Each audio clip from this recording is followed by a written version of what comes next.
Today, the Britannia team had the exclusive opportunity to visit Cheltenham Ladies College to get a first-hand look at what makes this historic school so special. We caught up with both local and international students to hear about their daily lives, and most importantly, we had the absolute privilege of speaking with CLC's Executive Principal, Eve Jordan-Young. I guess first of all, can you tell us about Cheltenham Ladies College? Yeah, Simon, thank you. So we are nearly 175 years old, and we are a town centre, 36-acre dispersed campus in the middle of a lovely Regency town. Many boarding schools are on beautiful campuses, but they are often on the perimeter of a more built-up area or on the edge. Or indeed, they are almost the destination school, the destination because they're in a more rural area. So we're actually very unusual in being 600 boarding, 200 day pupil school in the centre of a town. And that's partly because Cheltenham grew up around us. We've been here for so long because we're a bit of a festival town, and these will be periods of the year in which over 100, 200,000 people will come in over about a 10-day period to listen to really stimulating ideas and talks. For us, we partner with the festivals in that they use our big facilities, so actually all our students and staff and parents get to not only be part of the school, but we have quite a permeable membrane then into the town that we sit within. Not only those sorts of relationships to access the amenities of the town for positive synergy of educational stimulating experiences, art exhibitions, things like that, but also actually for the boarding students to not feel remote or cut off from real life. Notice I'm doing real life, because what is real life? I don't know. That's a whole nother conversation, isn't it? So bearing in mind the premise of all our education approach is preparing our girls for the world we believe they're going into, as opposed to the world we went into. Temptation is to shape everything to your rearview mirror, But actually, if that's the changing nature of employment, and these are the sorts of change that in their lifetime, it's another wave of change will come with AI, another wave of change behind that for all sorts of different reasons. Actually, educating a generation with high metacognition ability, so the ability to learn how to learn, is the greatest yield for them, because rather than teaching for this reality that we can't see very far ahead with any certainty, if you focus on giving people the capacity to adapt, not just the resilience intellectually, but actually the emotional and psychological resilience to let go as well as to embrace. The school that we are is looking beyond factory gate outcomes, beyond the A-levels or the IB results, and delivering into the world, an army of incredible young people who actually know how to exercise their freedoms, know how to do deep listening, as well as having something compelling to say, the balance and building that bravery, and the ability to let go, the ability to mourn for the loss of the world that they thought they were going to have that isn't going to be possible, but not be crippled by grief. To allow for the whole range of human emotions to enrich us. That's you can't measure that in league tables.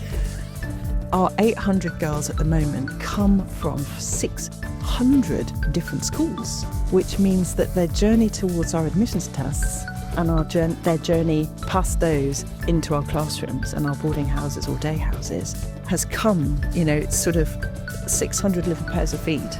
And that means that there is no one uniform set of expectations that teachers have when they meet everybody. Means that we, from an admissions point of view, we want to meet each girl where she is, wherever she is at that time. We don't have a cookie cutter mould or shaper to say, I wonder how well you're going to fit into this little mould. We're saying to ourselves, first of all, welcome. The fact that you're interested in this school at all means your parents have already thought about what we're saying about ourselves and thought that's interesting to our family.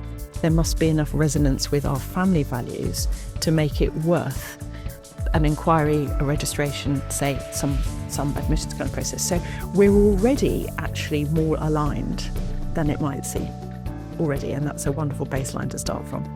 So then it's actually things like, tell us about what you're learning at the moment. Our teachers are so experienced and capable and open-minded. We teach IB, we teach A-level, we have a global outlook, and we love the differentiation of the girls that come through the door.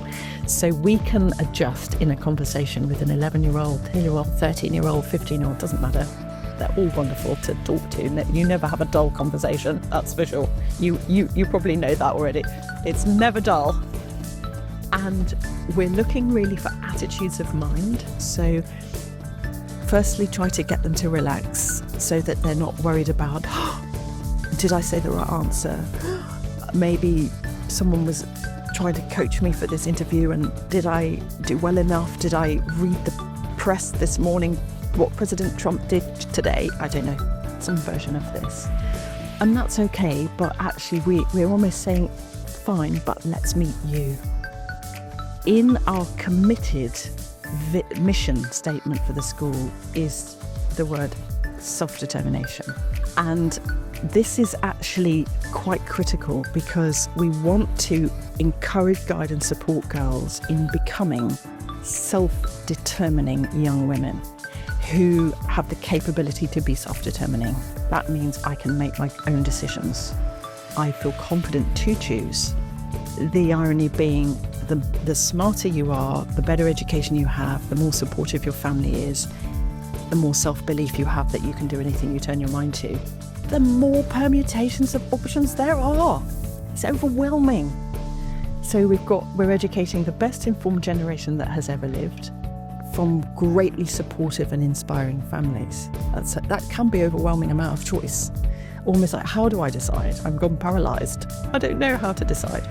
So self-determination gives us permission to start helping that girl to navigate the landscape of choice. Leadership for its own sake is a bit of a suspect god to follow.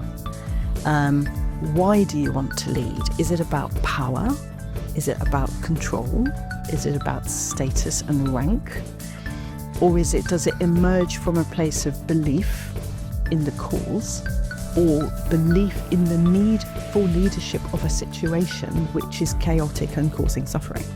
Because you can emerge, your leadership can emerge into that space for more altruistic reasons. And I believe that not every girl who comes here, who we want here, will be a natural leader. They don't have to be a leader to be me to be proud of them.